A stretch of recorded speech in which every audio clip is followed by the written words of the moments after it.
Liebe Leute, bekanntlich folgt auf den 1. April der 2. April. Und somit seid ihr schon wieder vertrieben aus dem Phantasialand und wieder angekommen im fordernden Logistikalltag, den wir euch aber gerne ein wenig versüßen möchten.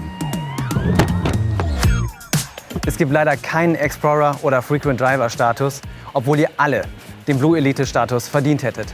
Vermutlich wäre auch ein einziges Krone Action Team leicht überfordert. Trotzdem möchten wir die Chance nutzen, um auf ein wichtiges Thema aufmerksam zu machen.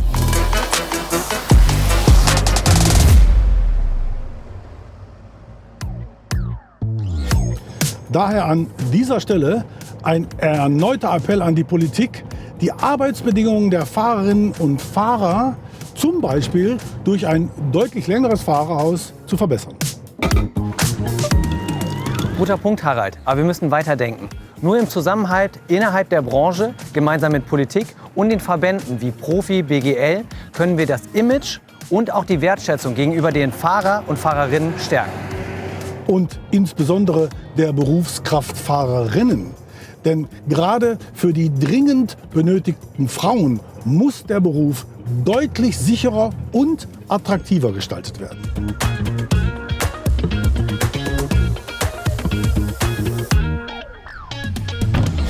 Man merkt, es gibt noch viel zu tun. Gemeinsam mit anderen Initiativen und Verbänden setzen wir uns für diese Themen ein. Aber zurück zu dem eingangs erwähnten kleinen Dankeschön für euren unermüdlichen Einsatz.